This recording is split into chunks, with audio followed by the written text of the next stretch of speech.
Hello, everyone, and welcome. My name is Christopher McCallion. I'm a fellow here at Defense Priorities. We're a think tank which advocates for realism and restraint in U.S. foreign policy. Hello, welcome. My name is Christopher McCallion. I'm a fellow here at Defense Priorities. We're a think tank that advocates for restraint and realism in U.S. foreign policy. And I'm very excited to welcome you to our panel discussion today. We've assembled an excellent panel to talk about the subject of re-examining the U.S. role in European security. Starting to introduce our panel, first we are joined by Jeremy Shapiro. Jeremy is the research director of the European Council on Foreign Relations, focusing on U.S. foreign policy and transatlantic relations. He was previously a fellow with the Project on International Order and Strategy and the Center on the United States and Europe at Brookings. Prior to Brookings, he was a member of the U.S. State Department's policy planning staff, where he advised the Secretary of State on U.S. policy in North Africa and the Levant. He was also a senior advisor to Assistant Secretary of State for European and Eurasian Affairs Philip Gordon, providing strategic guidance on a wide variety of U.S.-European foreign policy issues. Welcome, Jeremy. Thank you. I had no idea I'd done so much. Next, we have our own Rajan Menon. Raj is the Director of Grand Strategy here at Defense Priorities. He's also the Anne and Bernard Spitzer Chair Emeritus in International Relations at the Powell School, City College of New York, which is a part of an institution that we both have an enduring fondness for, the City University of New York. He is also a senior research scholar at the Saltzman Institute of War and Peace Studies, Columbia University, and a non-resident scholar at the Carnegie Endowment for International Peace. Since the start of the Russia-Ukraine war, Raj has visited the country 4 times, including most recently in December 2023. Welcome, Raj. Thank you, Chris. And finally, we're joined by Elizabeth Braw. Elizabeth is a senior fellow at the Atlantic Council's Transatlantic Security Initiative in the Scowcroft Center for Strategy and Security, where she focuses on defense against gray zone and hybrid threats, as well as the intersection between geopolitics and the globalized economy. She's also a columnist with Foreign Policy and Politico Europe, and the author of Goodbye Globalization, The Return of a Divided World, put out by Yale University Press in 2024. Elizabeth was previously a senior fellow at the American Enterprise Institute and a senior research fellow at the Royal United Services Institute. Welcome, Elizabeth. Thank you. Thank you. So, getting right into it, obviously this is the 75th anniversary of the Transatlantic Alliance, or this year marks the anniversary. We are gearing up for the summit this summer in Washington, and it seems like a good time to review the question of what the alliance is all about, what its value is to United States security, what its role should be in the world. So let me start off by asking a question in the order of introduction, which will maybe be a little provocative, which is this. As you know, NATO's first Secretary General Lord Ismay once said that the purpose of the alliance was to keep the Russians out, keep the Americans in, and the Germans down.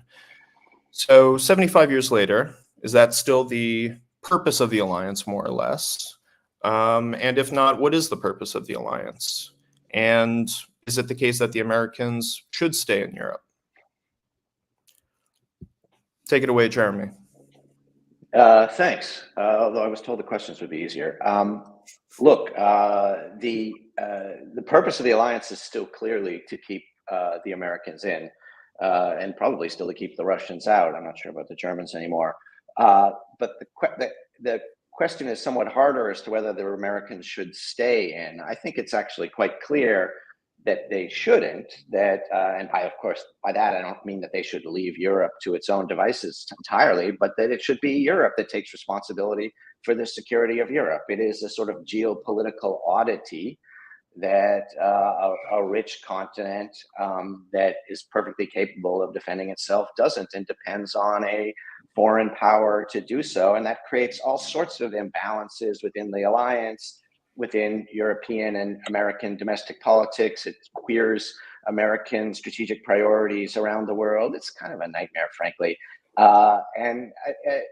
Basically, it looks like it's become a sort of codependency. The reason it persists is not exactly because anybody thinks it's a good idea, but rather because the Americans are afraid of a security vacuum in Europe, so they defend it.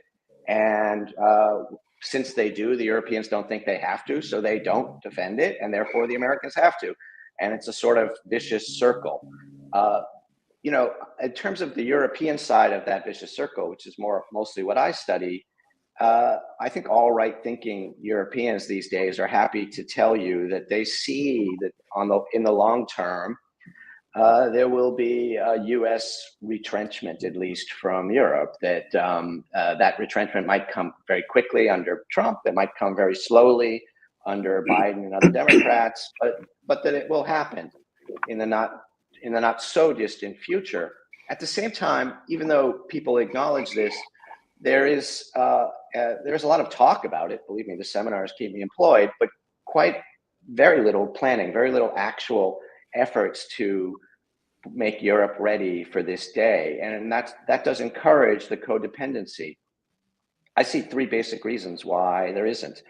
One is hope that it is not true. I think you see that in a lot of European countries these days, and the American reaction to the Ukraine war in 2021 has sort of created this sort of Godfather 3 theory of American involvement in Europe, which is if they try to get out, we'll pull them right back in. And so, despite all the talk of Americans leaving Europe, they actually can't. So they won't. The second reason for thinking that it might not happen is that a lot of Europeans believe deeply in their bilateral ties. They believe with the United States. They believe really quite deeply that they have established a special relationship. We did a survey once and found that 14 different European countries think they have special relationships with the United States. And that special relationship can rescue at least the American commitment to their defense. These people have clearly never met Donald Trump, but that's what they think. And the third reason is that they don't know what else to do. They really don't have any other plan for defending the continent except the Americans. It requires them to do otherwise, requires them to work together much more effectively than they can, and maybe more importantly, to trust each other much more effectively than they do. And they simply don't.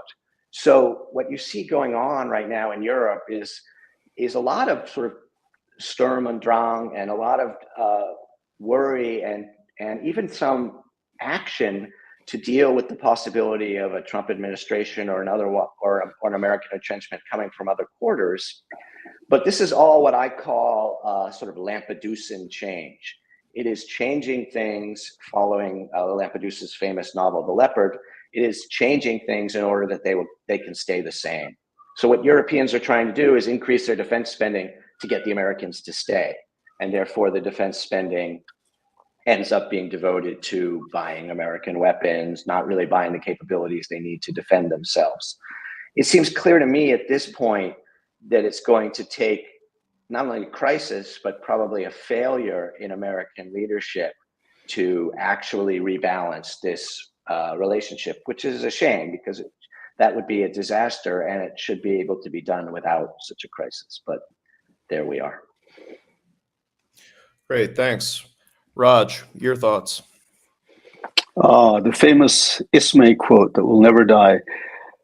I would say, Chris, that for much of NATO's history, that quote seems to be accurate. So soon after NATO was founded, there was a large forward-based Warsaw Pact presence in Europe. The Warsaw Pact didn't come until later in 1954. But nevertheless, one could have made the argument there was a substantial threat from, as it were, the Red Army. So it was necessary for the United States to stay in. There was also a question in the wake of the defeat of Nazi Germany about what would happen to Germany. Would it rearm? Would it again disturb the balance of power? And so folding Germany into NATO was a way, as it were, of housebreaking it or domesticating it. So yes, for a long time.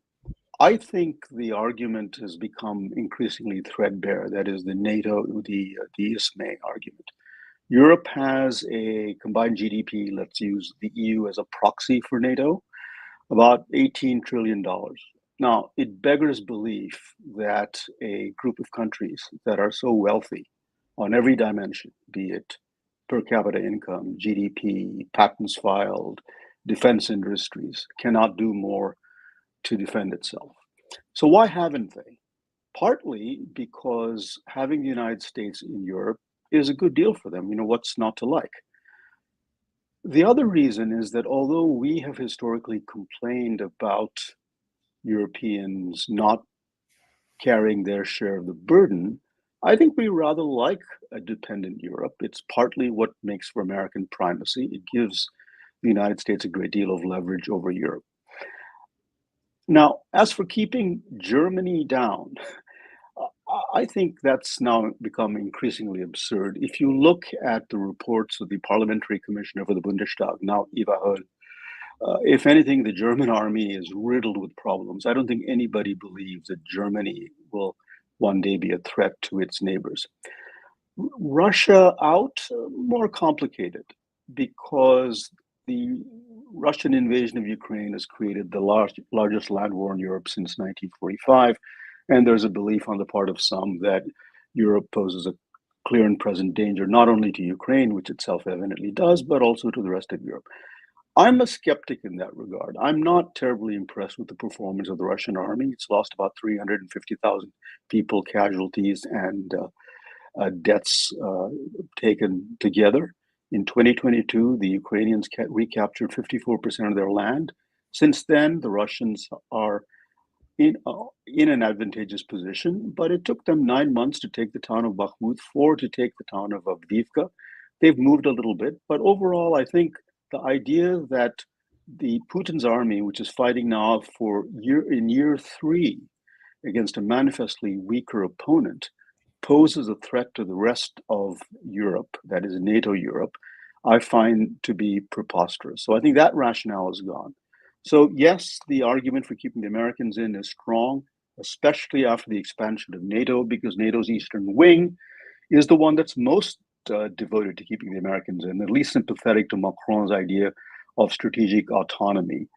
Keeping the Germans down, for the reasons I said, I don't think that makes any sense. The Russians out, many people would say yes. I would say that's not something that persuades me particularly. Okay, thanks, Raj. Elizabeth. So I get to go last. That is the best possible slot. As Raj just said, at least the second part or the third part, depending on where you put it, about the Germans, it is an irony of NATO that keeping the Germans down has been so successful that now we want them to do more.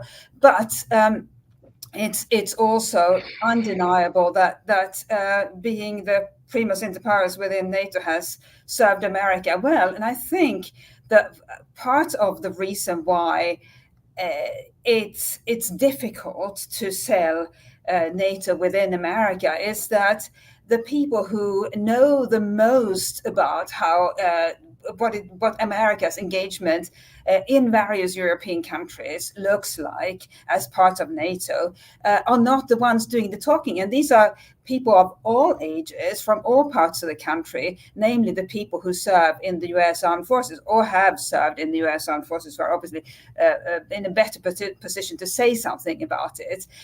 They live all across the country and have incredible experience that I think we here in Washington and other capitals have to be honest and say we don't have that experience. They have served in various allied countries with allies, obviously within the U.S. Armed Forces. They would be able to say something about what it's like and why it makes sense from a U.S. perspective. Obviously, somebody who was an enlisted soldier will have a completely different perspective from somebody who was a senior officer. But we rarely hear from any of these people. Remember when these people leave the armed forces, they go back to various places in America where they would be perfect advocates for NATO, for US engagement within NATO, and would also have thoughts on what could be done differently. But we rarely, if ever, hear from them. We just hear from a few generals who happen to be pundits, retired generals, I should say. What about all the others? They have incredible experience. So that's what I hope will happen. And that would, I think, lend a lot more weight and substance to the whole debate around NATO. And we just have to find them and evolve them, and then go out to various places in America, towns and cities, and have the very same debate that is often had in Washington and other capitals. Should the US continue to be engaged at this level within NATO? And then the other thing to remember is European countries are not all the same. They have very different. They have a very different level of commitment to both this defense spending and what they do for themselves and within NATO.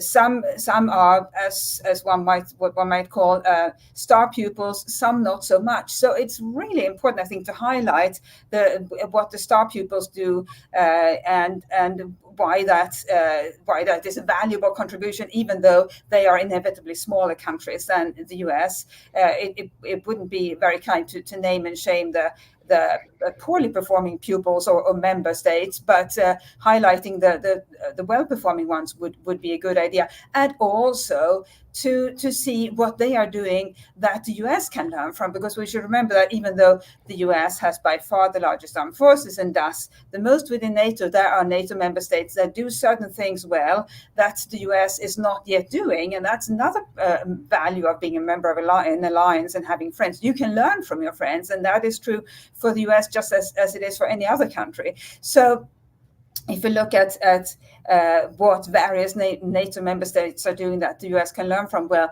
there is a lot of expertise within the area of non-military threats. That's a whole area that the US is not particularly good at, whereas the Nordic and Baltic countries have various areas of expertise that the US can learn from. And now they are all members of NATO, so it will be very easy to learn from them. And well, first of all, here, see and study what they are doing, and then try to adopt and adapt it here in the US. And that, I think, matters greatly, because NATO can't do it's an alliance that looks after territorial defense, but threats to national security of the United States and its allies are increasing, and especially outside the kinetic or military domain. And the US is not well set up to counter that, nor are most other countries. But some countries, especially the Nordic Baltic ones, are far ahead of the curve, and also the Czech Republic, I should highlight.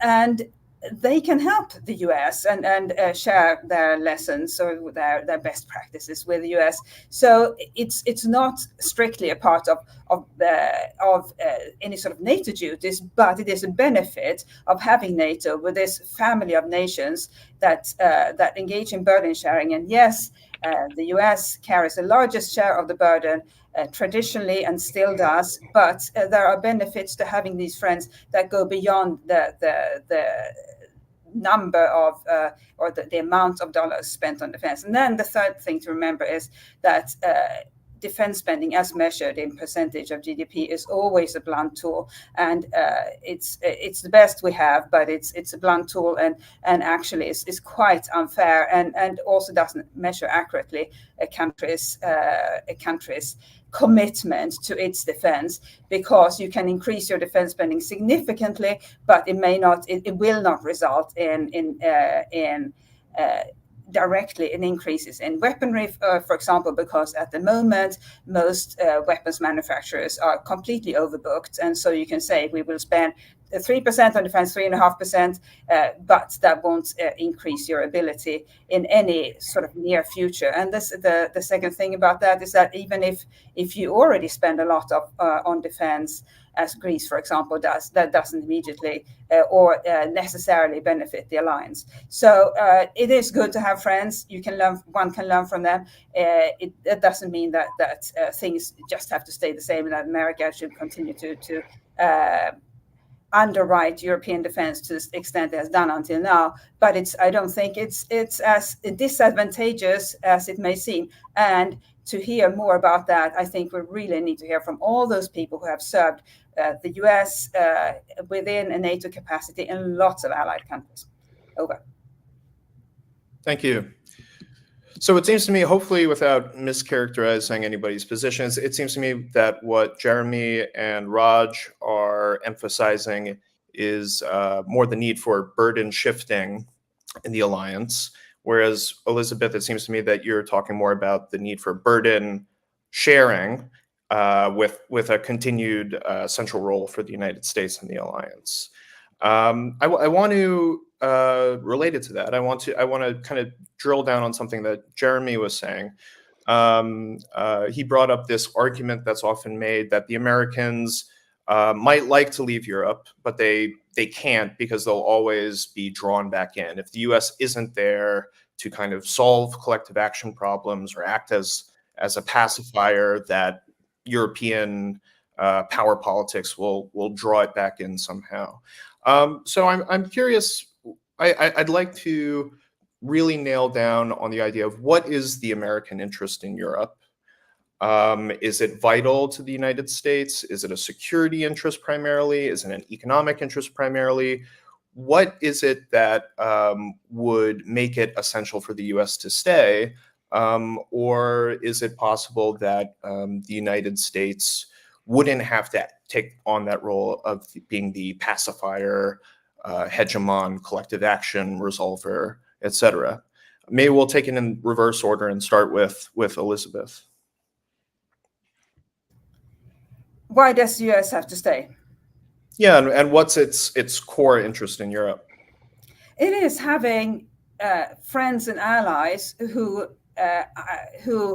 fundamentally see themselves as friends and allies of the United States. If you look at other major countries, namely Russia and China, do they have friends and allies? No, they have vassals or sidekicks or occasional partners, but they don't have any close friends on whom they can count if they were to need something from them and there was nothing in it for those other countries. That is really an uncomfortable position to be in. And building the sort of relationships that the US has with its European allies takes a long time, and it's burdensome, and it's annoying, it's frustrating, and yes, you may feel like everybody does in a school project, oh, I did more than them, why do they get to benefit as much as I do? But at the end of the day, it's better to have friends than not to have them.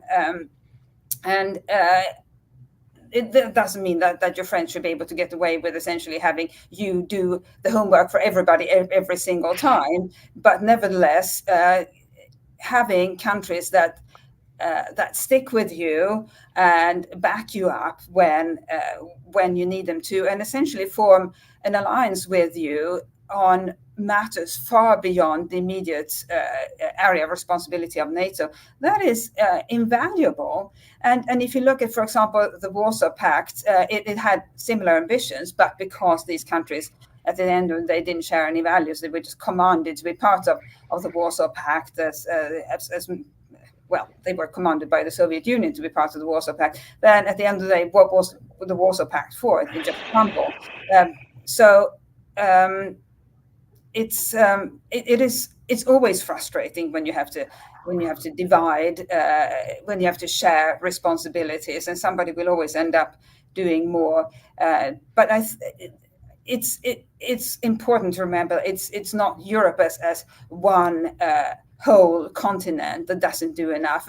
And if I can sort of ask for one thing, if I could change one thing in the US debate, it would be to have this constant reference to Europe as some sort of collective entity become more nuanced, because there are so many different iterations and variations of countries and of countries' defense abilities and commitment to their own defense and that of NATO. And the good ones should be highlighted, and the bad ones maybe should not, as I said, should not be named and shamed. But nevertheless,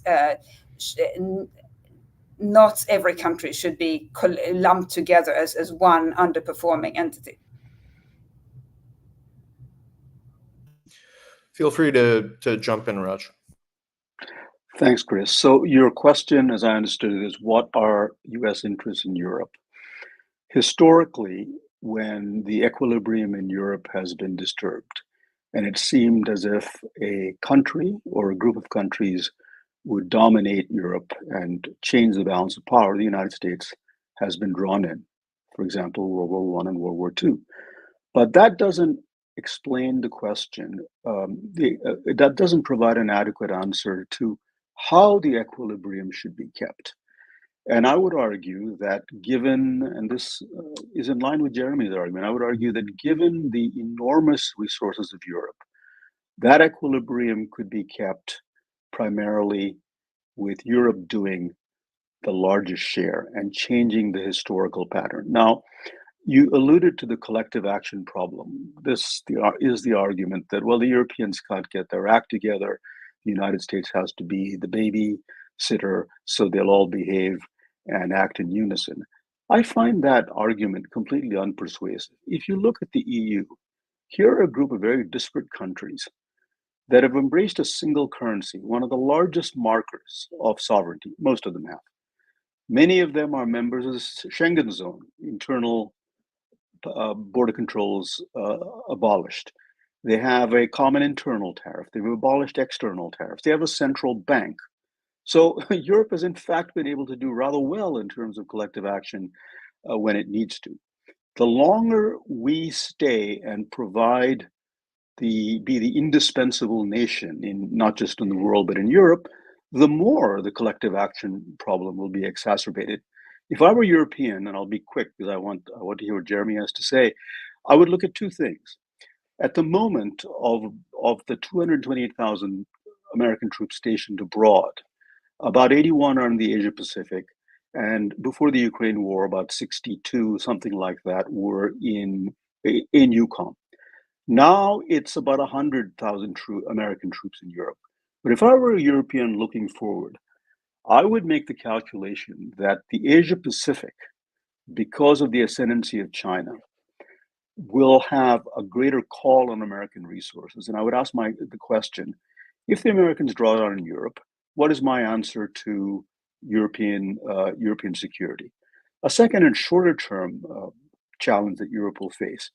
At the moment, the United States has provided, since the beginning of the Ukraine war, about $43 billion in military aid, and the Europeans $42 billion. Now, think about next year and think about the possibility of a president, whether Biden or Trump, asking, well, we need another 40 billion, 50 billion to aid Europe. I would think it would be a much tougher sell.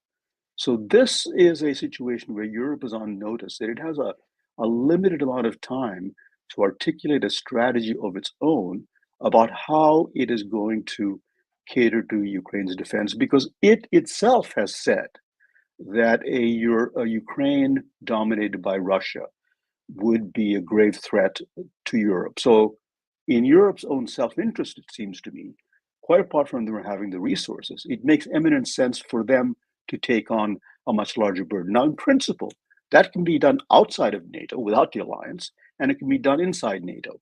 Now, the consensus of the United States and the foreign policy establishment in favor of keeping things as they are is so strong that anybody who suggests that NATO ought not to be is taken off in a white jacket and put in a mental institution. So I won't go there. So let's talk just about the narrow thing about distributing responsibilities within NATO. And I think that there is a lot of room for fresh thinking there.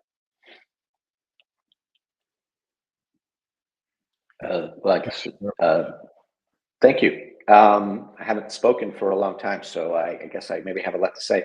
But fortunately, Raj took most of what I wanted to say. I think it is important that the U.S. That the U.S. is part of the balance of power equation in Europe. That was what George Kennan described as the sort of central mission of the Cold War, and it still is an important U.S. interest. I think the question, as Raj described it, accurately described it, is that it's not necessary for the U.S.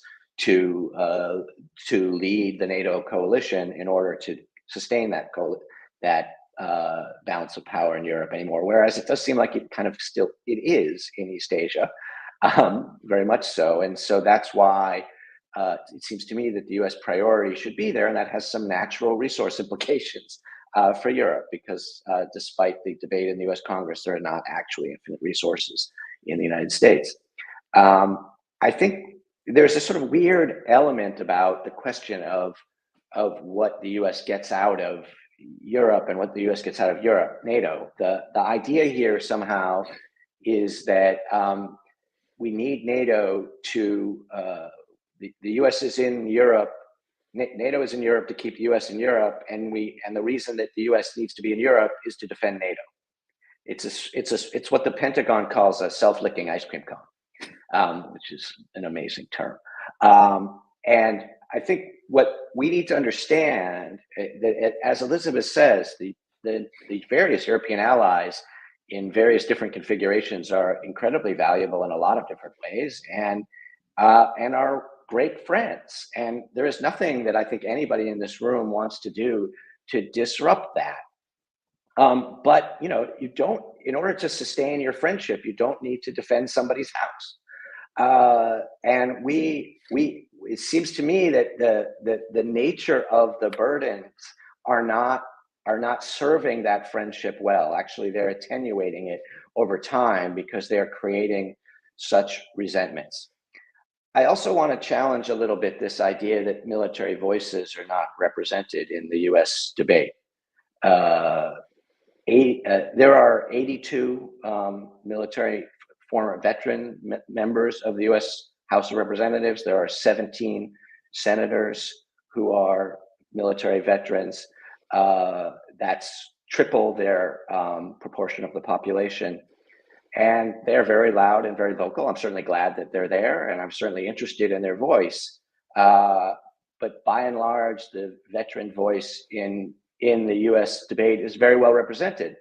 The issue is that quite a few of those veterans, not all of them, but quite a few of them are telling us that the U.S. commitments abroad are putting undue stress on the military and are not sufficiently financed and need to be better thought out. And to me, that is the military voice that is already coming forward. And there is, I think, an organization that's affiliated, I believe, with Defense Priorities called Concerned Veterans for America, which has been making this case very strongly, I think, and very eloquently. So I think that the military voice is there, but it doesn't always say what we think it would say. Chris, can I add something really quickly to this?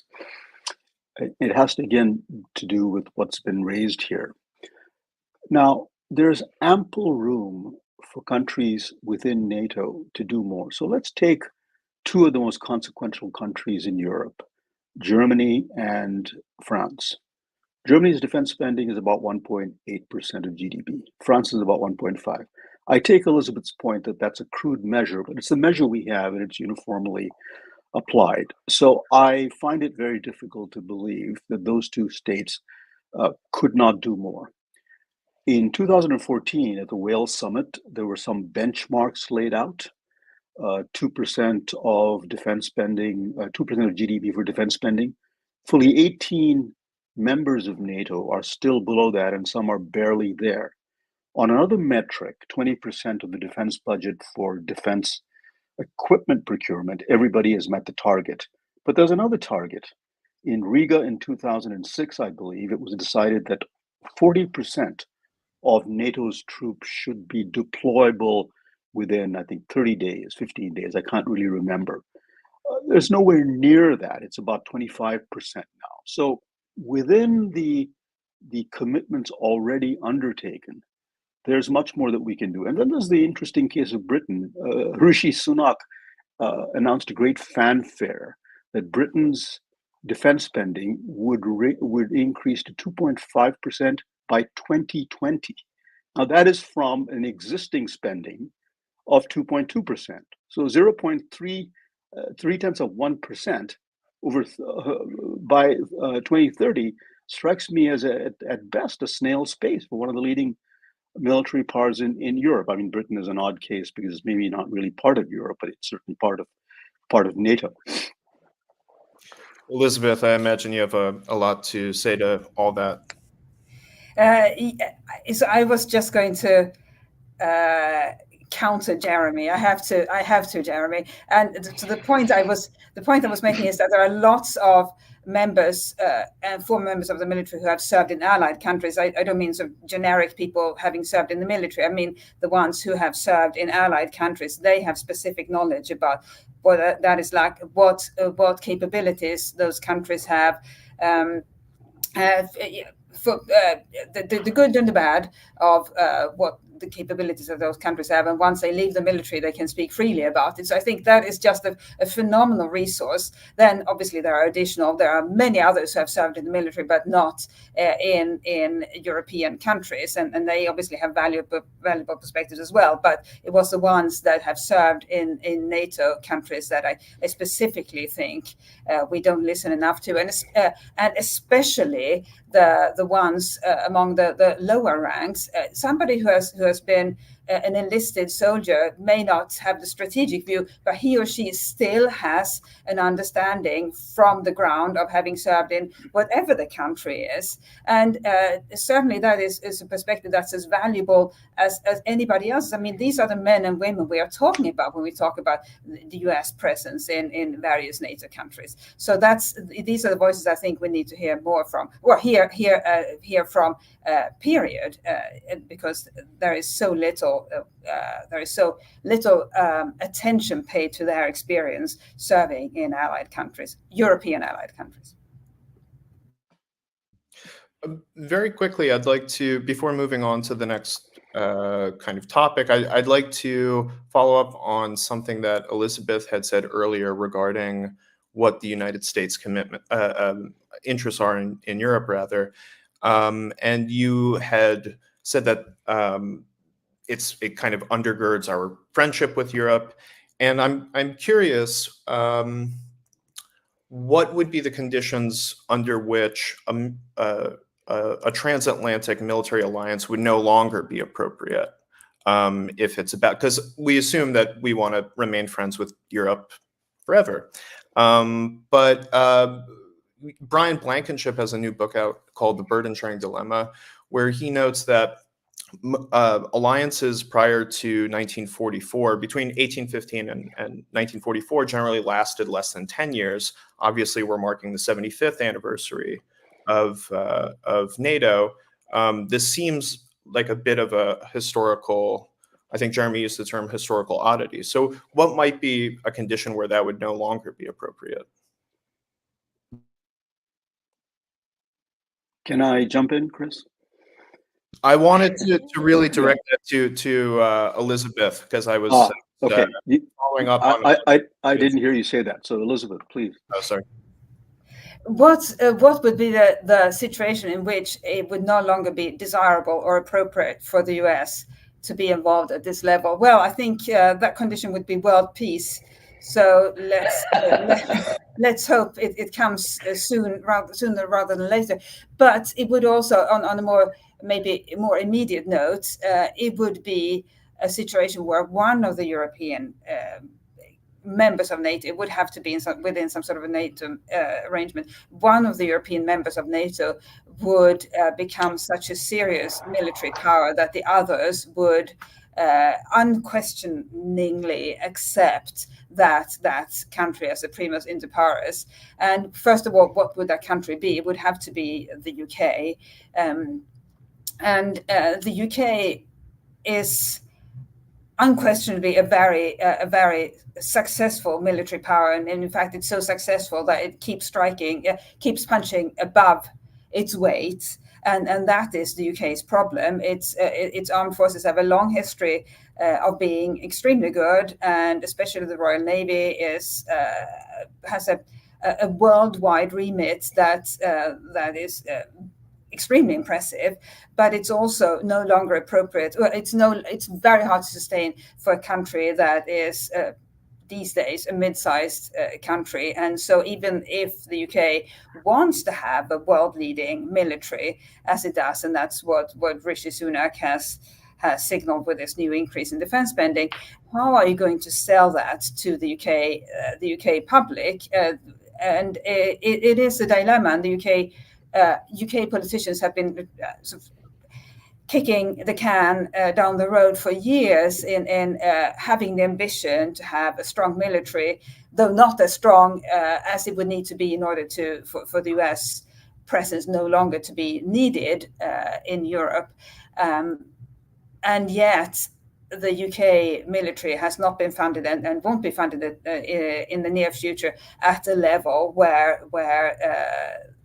it would need to be, especially not if one wanted to have an even more powerful UK military. And I think this is the problem of a liberal democracy. We can say, our governments can say, well, our armed forces need to be bigger, we need to invest more in defense. They can commit the money, even if it's painful, but who is going to serve in that military? How are you going to make the argument to the public in a liberal democracy, and especially in a liberal democracy where so many people are used to essentially being able to do defense on the cheap? So it's not to say that, oh, it's hopeless and it can't be done. It's just to say that creating a situation where the US presence in Europe would not be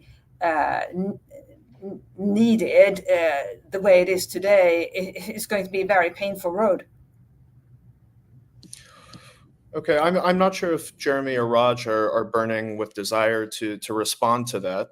But burning with desire, no. But I would like to add something. So, okay, quickly. Elizabeth made the point, which is a very important one, which is in a liberal democracy, it's very hard to make the case for increased defense spending, especially if one can have it on the cheap. That is the operative phrase. To the extent that you can have it on the cheap, then it becomes not only difficult to make the case, it doesn't become a very compelling case because, of course, there's the option of 1-800-Uncle Sam. So at some point, the American presence, while it's overlaid by the insistence that Europe do more, is perhaps one of the greatest impediments to Europe doing more. The Europeans have become used to a certain pattern of allocating resources, and I completely understand why they would like to continue it.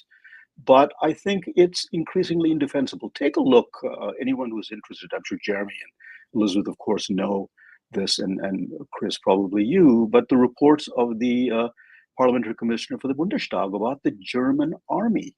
This is the wealthiest country in Europe. Is there any excuse for it to be in the appalling state that it is? Absolutely not. Now, why is it in this appalling state? Because it's been able to do so. Same thing with the defense spending increases projected by Sunak. Hardly enough beyond Britain's means. I don't think so. Germany and France, defense spending 1.5, 1.9%, increasing it beyond their means. I don't think so. So in a sense, it's something we enable. But in the defense of the Europeans, I think we rather like the status quo ourselves. I'll just add one other thing. For most of the Republic's history, the idea that the only way to have a friendly Europe, to be liked in Europe, to maintain the balance of power in Europe, is by permanently stationing large numbers of American troops, would have been regarded as passing strange. It's only since 1949 that this has become an article of faith in the country's grand strategy or statecraft. So I'd like to ask about some policy implications, if possible, starting with Jeremy. And my question from the United States point of view is, if one of the roles of NATO is still to keep the Russians out, as it were, is that a vital interest of the United States? Does it justify the US's continued presence in Europe? What should our future relationship with Russia be? Should it be simply to deter them, or should we also try to find ways to form some kind of mutual accommodation and reassure them? Well, that's a tough question. Look, I mean, I think that Raj described the U.S. interest in Europe as maintaining the equilibrium, and a Russian invasion of France would, I think, be a destruction of the equilibrium.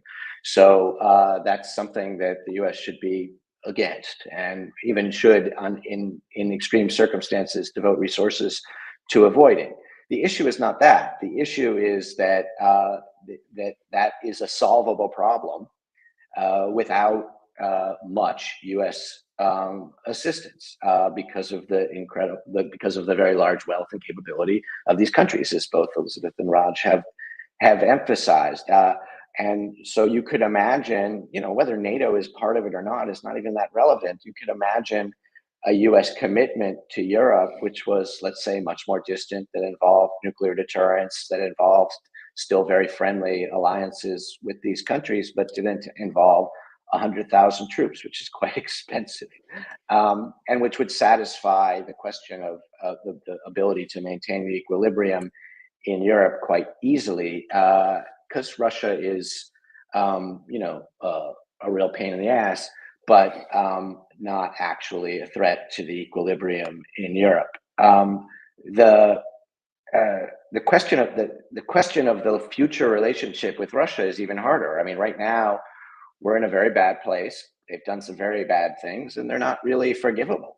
And clearly, quite a few of our NATO allies are quite nervous and paranoid about this, and quite justifiably need reassurance. Raj and I might be satisfied that they're capable of defending themselves, but they're actually not.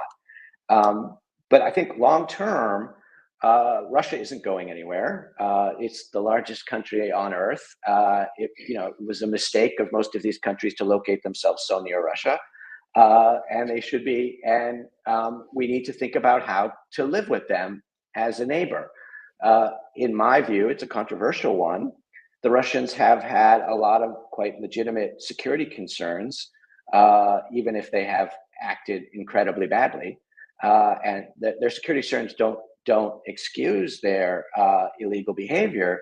But if we want to avoid them doing it in the future, I think we probably have to think about their security concerns and think about ways of managing the European security in a way that makes them feel comfortable.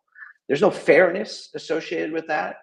But right now we're in the middle of, as Raj said, the largest war in Europe since 1945. If we don't want to repeat it again and again, we should probably think about how to deal with Russian security concerns. Elizabeth, what do you think about that? I was just going to ask if I could respond, and actually, I'm going to partially agree with Jeremy. And I think one of the one of the moments of peril aspects that are quite perilous is that on the Western side, that we inadvertently whip up an atmosphere of that then forces our policymakers to maybe take positions that are not helpful. So this is an immediate outgrowth of social media, where think tankers and prospective talking heads and just general commentators of various stature are quite provocative, often quite provocative, and feel they need to be so in order to get attention. Well, then you whip up an amount of alarm or concern or fear that policymakers then feel they have to act on, simply because otherwise they look weak or they look like they don't dare to take a position. And I wish that some former policymakers who have left active politics would be a bit more measured on social media. We can't tell them what to do. They are free agents now, but they unfortunately often feel the need to position themselves and to get attention by being quite provocative, and that helps feed into this situation where things become more alarmist, issues become more alarming and alarmist than they would need to be. Roger, you want to jump in on that? Very quickly, Chris, on the matter of Ukraine, I think Europe down the pike is looking at some very serious questions. I mentioned already the possibility, although not certainty, who knows, that next fiscal year, if the president asks for a large sum of money to Ukraine, it's an open question whether it will be delivered. Now, the question that poses for Europe is, what do they do then? Because on the one hand, they've said the Ukraine's subordination of Russia's subordination of Ukraine is something that would be a mortal threat to them. So let's take that at face value. The question is, to which group, Europe or the United States, is the security of Ukraine more important? Let's stipulate that both sides are interested in the security of Ukraine. But sheer geography determines that it is far more consequential to Europe. Why? Because there's an ocean separating us from the continent of Europe. So Europe has to decide what it's going to do. And my real question is, have they thought about it? Another hypothetical. As you know, Chris, I'm a bit of a skunk at the party in the restraint camp, because although I was opposed to NATO expansion, I'm not opposed to supplying military aid to Ukraine, providing there's no American unilateral security guarantee. But it still comes down to the fact that it is fundamentally going to be a much bigger European problem. And of course, the question becomes, what is their plan B? There are some signs that they are taking steps to prepare for that future.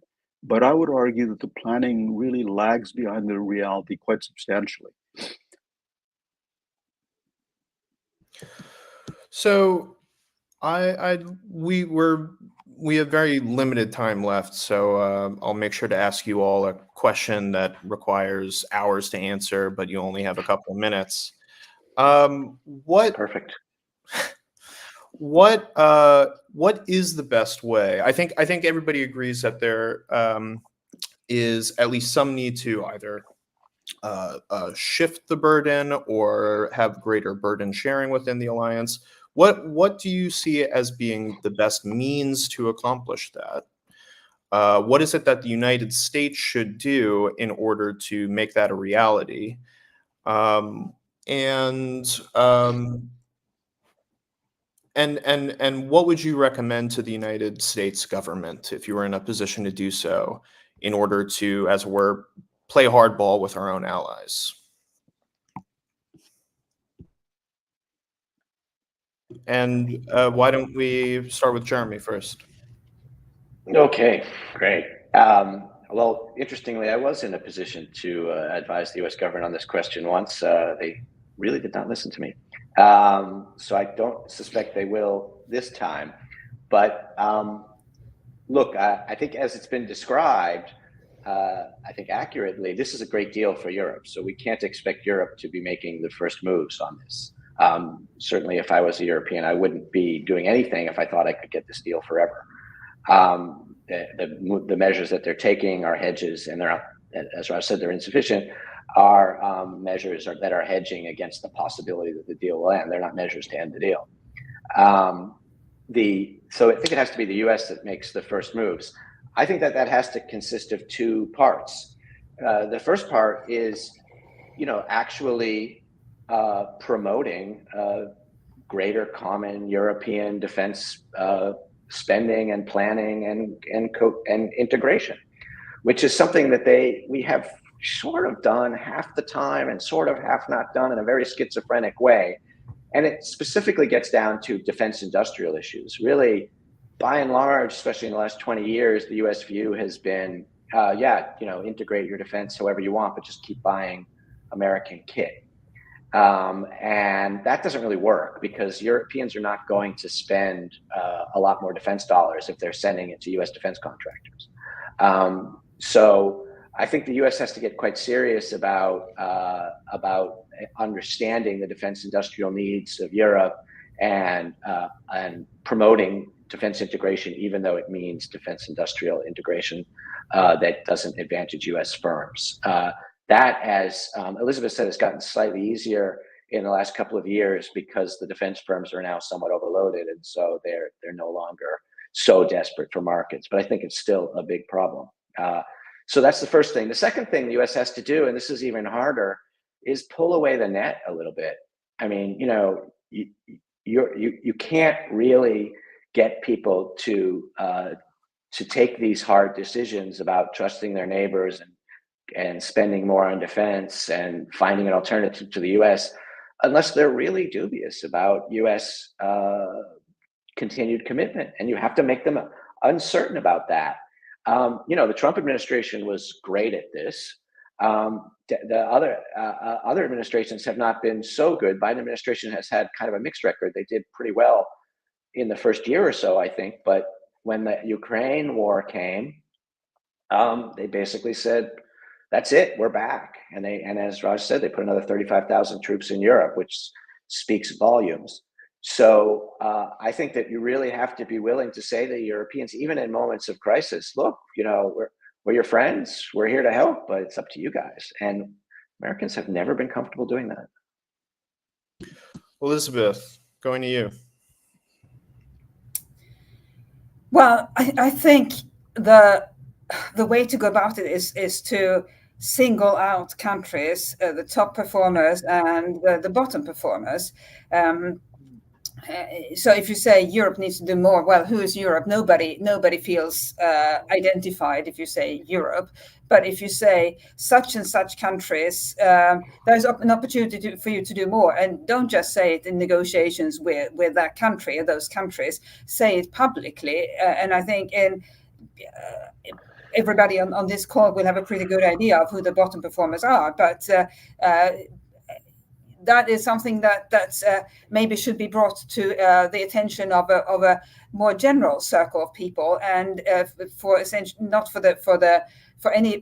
no purpose other than to draw attention to the fact that those countries are not pulling their weight, and at the same time highlighting the ones that are doing more than their share. So, for example, a country like Estonia, which is obviously very small, does a lot for a country its size, whereas some larger European countries do more than would be expected of them. And at the moment, that is just being discussed and bemoaned in private conversations or conversations between policymakers. Well, why not mention it to the wider public? It's not going to look good if you're a NATO country and you're being highlighted as a country that is essentially a free rider. Then I would also, if I were to advise the U.S. government, I would suggest a good way for the U.S. to encourage more and more better contributions would be to ask countries what it is that they think, since they're not doing, the ones that are not doing enough at the moment, where do they think they would be able to do more? So if they don't think they can do more infantry, what is it that they think they can do? Because they have to do something, and then let's see what they come up with. In fact, I would be very interested to see what they come up with, because it's got to be something. If they can't do, as I said, infantry, what is it that they would be able to do? And you may be able to get results that way. That doesn't mean that any country should be able to opt out of having proper infantry, but nevertheless, where is it that they think that they could make a particular contribution? And not everybody can do cyber or medevacs, that sort of thing. It's got to be something more a bit more substantial than that. Raj, you have 30 seconds to address an issue of world historic importance. Yeah, well, nobody from the U.S. government has called and asked me for advice on Europe, and most people would think that's a good thing. The first thing I would tell American policymakers is make up your mind. What do you want? Do you want the status quo, peppered with occasional criticisms of Europe for not carrying their own weight, or do you want a fundamental change? If you do, you've got to go beyond metrics that are crude, like GDP and so on, and ask the question, in terms of force structure, what is Europe lacking that it needs to build within a reasonable time horizon, that it can build against a country like Russia? Now, if you take any metric, GDP, per capita income, patents filed, size of the defense budget, Russia is not a serious problem for Europe to handle. Ask yourself a simple question. Go home today and look around in your apartment or your house and tell me how many things you see that are manufactured items that come from the Russian Federation. I would tell you you'd see precisely none. So this is not a country that poses such a grave threat that Europe cannot handle. One other thing I would tell them, what is your conception of security? Is it all about external enemies, or is there, as most of the American public believes, an internal component? I'll give you two metrics that show how serious the problem is. The American Society of Civil Engineers every year rates American infrastructure. They give it routinely a grade of C-. In the OECD, we have one of the highest child poverty rates in that group. Inexcusable. So there are going to be, quite apart from the Chinese challenge, increasing calls on American resources at home, which is why we need to have a fundamental rethinking. It's not a question of just precipitously abandoning NATO. It's a question of getting serious about burden shifting. And I think we are very much of two minds on this. With that, I'd like to thank our excellent panel of experts. Thanks for your time and your insights. I'd like to thank everyone who tuned in and followed defense priorities. Thank you. Thank you.